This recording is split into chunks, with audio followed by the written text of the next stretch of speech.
All right, hello everybody. It is PTR day.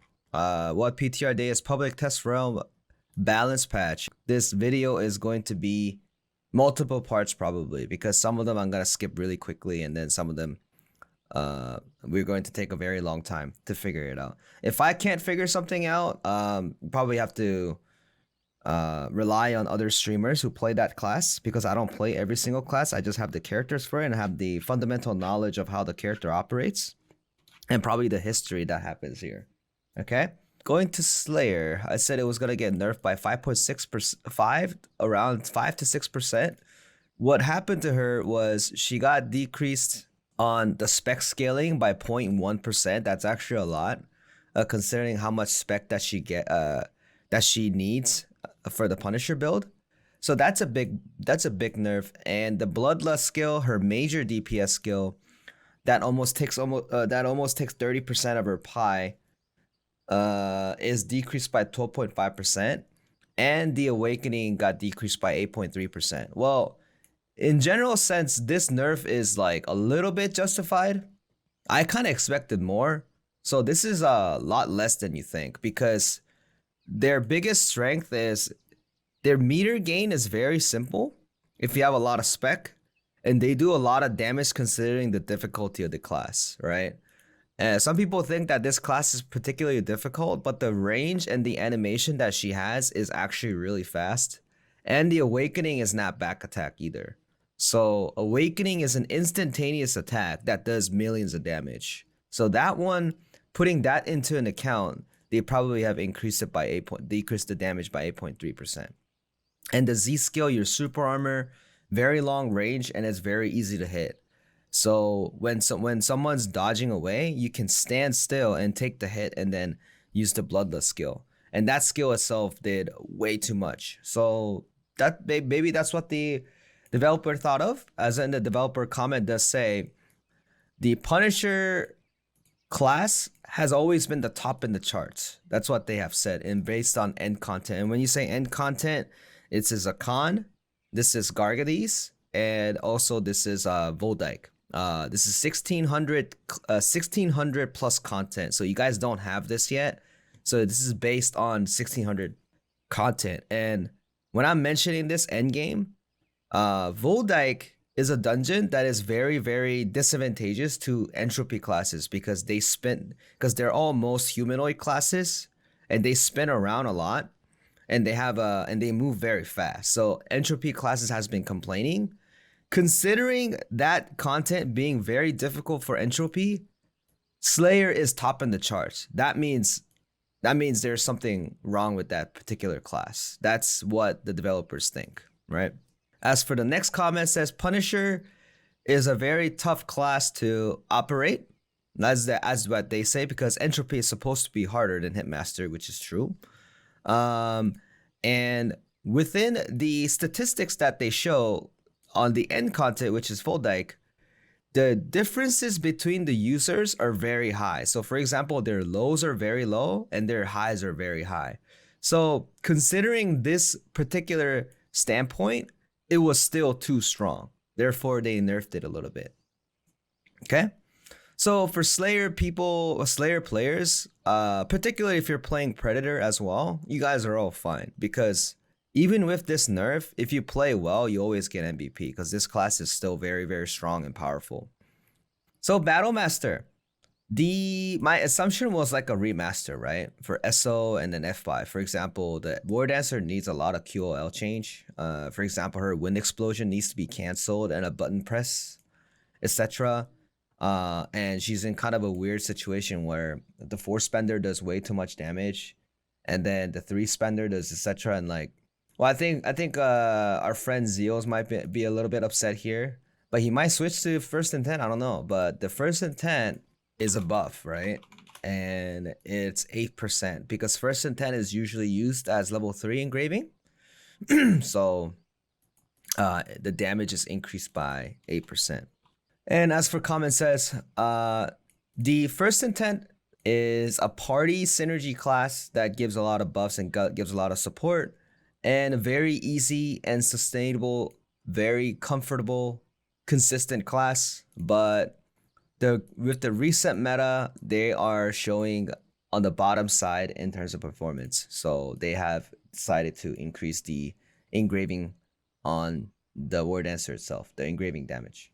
Soulfist. So Soulfist got a big change. They got a big change. So as I mentioned here, I said that would be like there's gonna be a big change for RB and EO.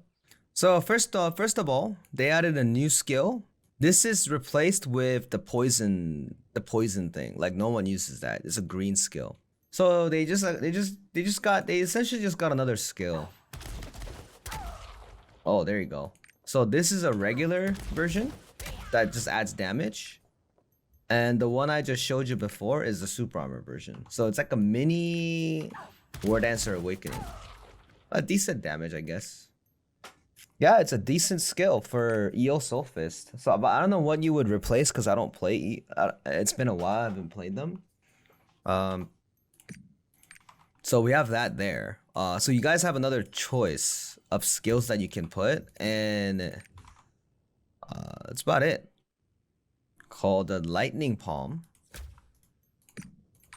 This one's also buffed to 31.8% damage, and also the destruction version of the tripod is changed into if you're less than 30% spirit, you're gonna have additional damage. So this is more like an EO Soulfist version. So this particular skill was used for the additional damage increase, right? But now they have changed it to the first row tripod, you can level it up so that you can do additional damage when your energy is below 30%. And that's what EO Soulfists do, because let's say you use like these kind of skills and lower your meter, and then you use your main DPS skills, correct? So damage is going to be increased there. So this is like another choice for EO Soulfists to take. This one, the palm, is one of the main skills that you guys use as both Soulfists. And I just saw it before, but it falls down so much faster. Because what happened was, if the character was too small, the animation of the palm misses sometimes. That doesn't happen anymore. So think about this whole area on the circle is affected by damage. So this animation has nothing to do with it now.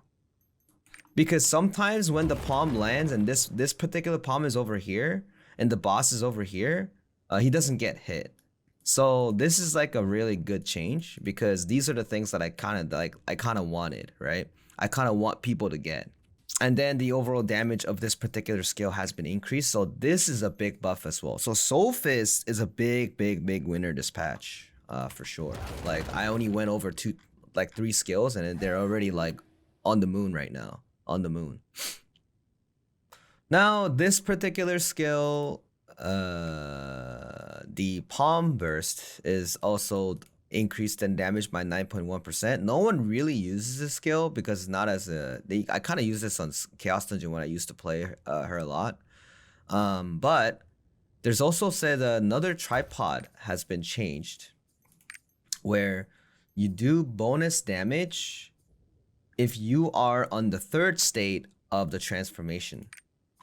So you have bonus damage up to 105% if you're in 3rd state of RS. So basically, both of these classes got a big change because skills impact. The robust Soulfist's problem was when they're transformed, it's like you have to burn everything down, and the reward that you get from transformation, and then you burn your skills, and then you transform back in waiting. Like all that stuff has been like very difficult but low gain, as in like it was a high risk, low return class for RB, but they've also added additional skills that you can utilize to do more damage when you're transformed. Therefore, she gets more beneficial if she's transformed, vs not transformed, right? They kind of needed this. So she will actually do way more damage when she's transformed. And she has more skill options to use. So this would be the skill that people would be testing out to see if it's good or not. Going to the next one. This is the Tempest Blast. And Tempest Blast also got increase in damage, 22.7%. And the stagger got increased to mid. And also got another tripod of saying bonus damage if they transform into the 3rd level. I think this skill became a main skill because it got buffed so much.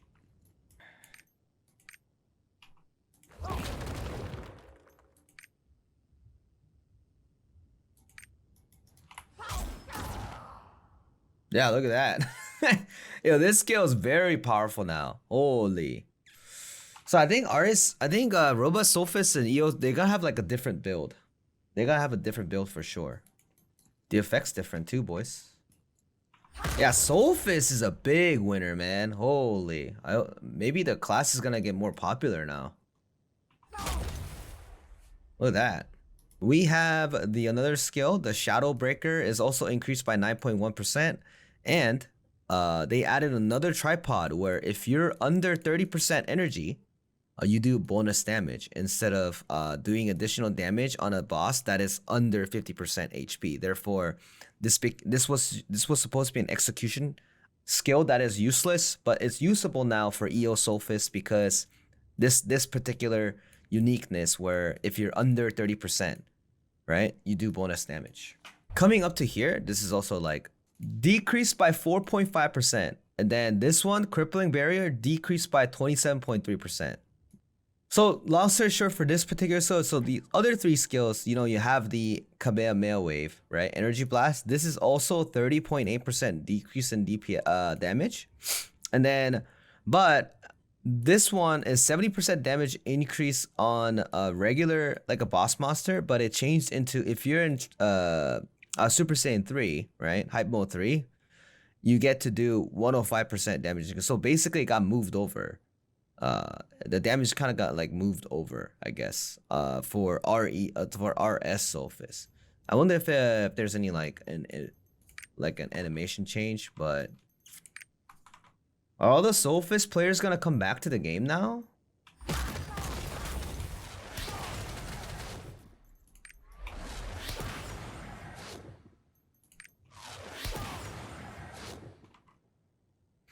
This is not an EO skill anymore.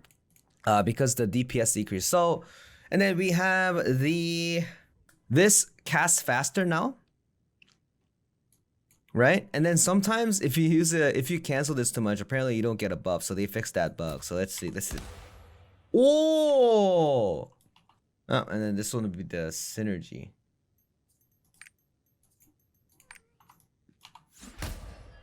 Yeah, this is pretty fast.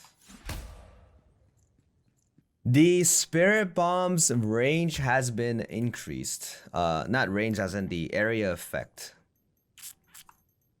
I don't know how big this is, but maybe someone can confirm.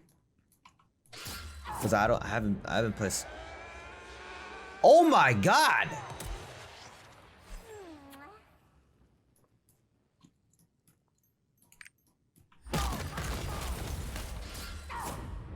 Look at that effect! Holy mama! If I were you guys, I would sell robust spirit books. That's where the money is right now. Sell. All right. And the other skill that the EO Soulfist is used, the EO Awakening, is changed. More damage.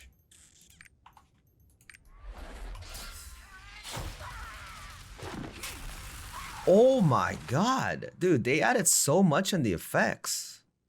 Now let's go to the engravings. So the engraving, what happened was, now the Awakening's damage is increased by 20% if you have level 3 robust Soulfist. If you are 300, and then the damage is increased by 10%. This is a big buff, biggest winner. And for EO Soulfist, what happens, they increase 3% the damage on the 3rd level. If you go 3-1 instead of Adrenaline 3 and then Class 1, the Adrenaline 3 and Class 1 was better than Class 3 and Adrenaline 1. I remember someone mentioned it on my interview series, right? And this was because it was 5, 10, 15. So I guess they changed it just a little bit to give help on the 9-7 stone owners, where you go class 3 and then adrenaline 2. This class is definitely definitely the biggest winner, one of the biggest winner of this whole patch. So if there are Soulfist players out there that really loved Soulfist, but really sad that like the class is like kind of like have a lot of shackles, have a lot of problems, etc., I would say all that stuff is gone as long as the research is being done, because I could be wrong, but to the point that they added a bunch of tripods that benefits both builds, it could be like a unique thing. All right, Lancemaster. So there's a lot of changes in Lancemaster, and you know your favorite Lancemaster player, Memorizer, is probably researching really hard right now about the new Lancemaster changes. So I'm not gonna go too much in detail about it, but this class did get changed a lot. Her spec scaling for gaining the meter is changed, and look at this, chat. It's glowing right now, right? So you have 3 meter now, right? Now you're spending the meter to do more damage. Does that make sense? You spend the bar now. You saw that? So it's a spender. So if I use this 3 times, the bar is gone. These are the red skills of the focus skill, right? The focus skill's damage has been increased and has a spec scaling now. So if you go full spec with Lancemaster, you get the gain from it. So, but the question is, do they go full spec or not, right? The Pinnacle usually go full spec and then Swiftness on Necklace, right? So it's like a beneficial there. So it's like a big buff there in terms of damage because they have spec scaling. But they also added, you know, the dual gauge is used by 1, but increased the, but the damage is increased, right? So instead of spending 20%, now it just uses 1 bar. The dual gauge in general itself seems to be, it has decreased a lot, right? And for some blue skills that you see here, it's also, you know, like this particular skill is increased by 33.5%. So maybe they're adding some more blue skills for control Glaiviers to use, but also decreased the amount of meter gain skills going there too. So all the blue skills meter gain has been decreased, 49.9%, 35.6%, you know, all that stuff. They're all decreased. So they decreased the amount of meter gain skill by a lot. I think control should like test out like some of the builds, like what's going to happen there. I'm pretty sure Memorizer is doing it right now. So a lot of blue skill changes and also red skill changes too. Now going over to the red skills. The PvE, this skill has decreased in damage, but increased in gaining meter gain. So the red skill's meter gain has increased a lot, huh? And the DPS, there are some DPS tripods included. That's why it's that's why the damage is decreased, because they added DPS tripods. So what happens is this game usually is when you decrease DPS of the skill, they actually add a tripod that increases damage, usually. Increased in awakening damage, guys. Both of them. 31.8%. If you move over a stance, you know that the old Glaivier, you know, you move over, you get the movement speed, damage, and then crit damage. And when you move over, you get crit rate, and attack speed, and then damage, right? So if you switch over, you notice I spend the bar, right? You get the effect if you switch over while having a bar. If you don't have a bar, you can't get the buff. So you consume 1 bar instead of switching when you have full bars. So the old Glaivier, you have the bar filled up, you switch to get the best effect of the bar, right? But instead, you have 1 bar, you switch, you get the effect immediately. The buff timing is also 15 seconds, which is nice, from 12. Now, the Pinnacle engraving changed into, if you swap your stance, you get 100% of the other stance's buff. So you get both of them at the same time. So you get both stance buffs now.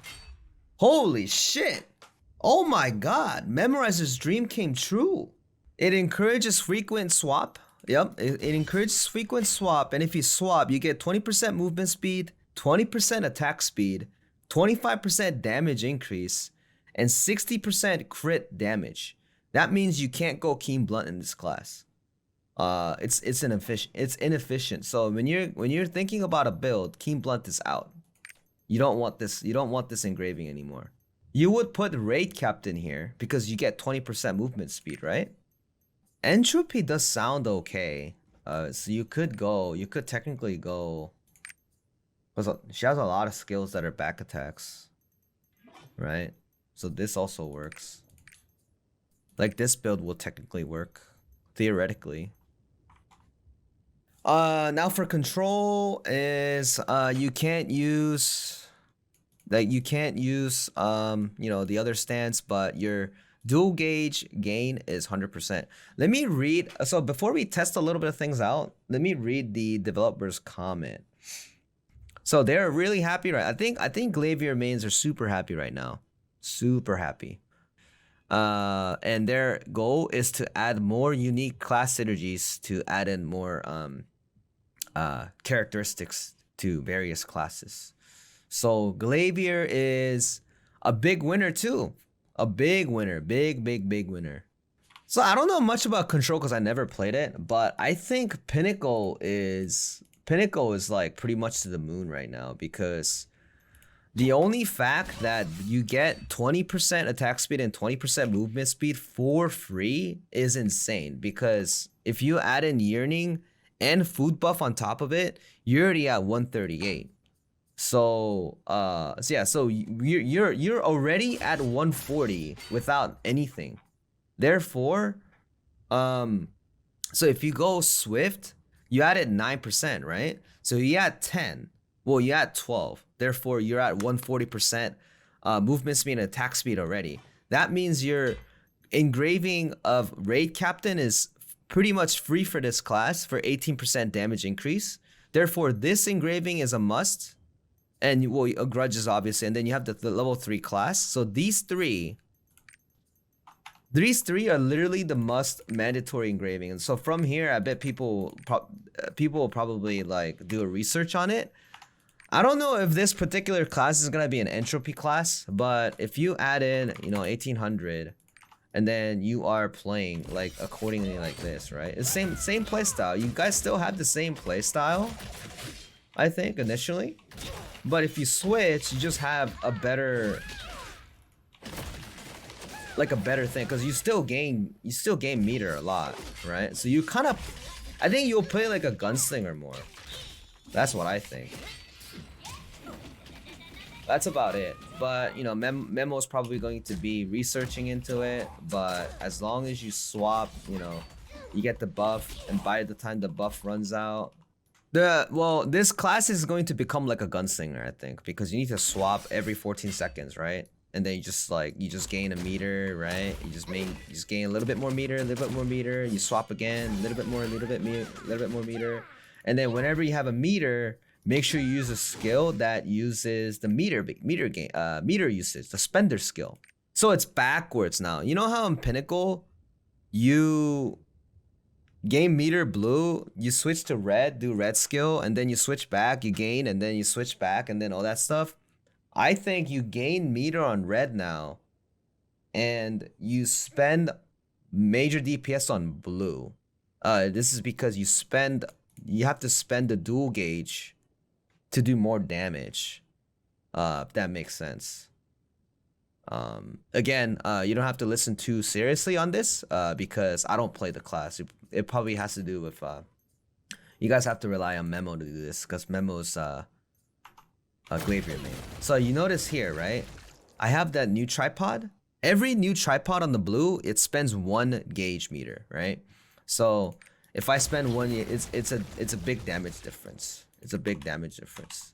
So from this point on, since you have figured out like a 18% damage increase engraving, which is really nice, and then you have full attack speed and movement speed, that's also really nice, because that gives you mobility and versatility in the battle.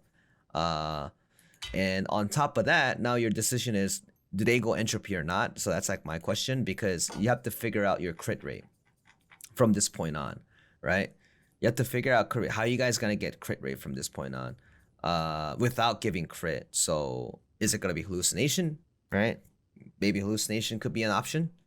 Entropy is an option, right? And then you have adrenaline for 15%. You have all that stuff in there. So so that would be like okay there. All right, next class, Striker. Is just one line, Striker. The esoteric has been buffed to 12% for level 3. And the developer comment is saying, you know, the utility is really good for esoteric flurry as well, but their performance and damage is a little bit in the lower side, so they have buffed it to a point to give more power compared to the other classes. Cool.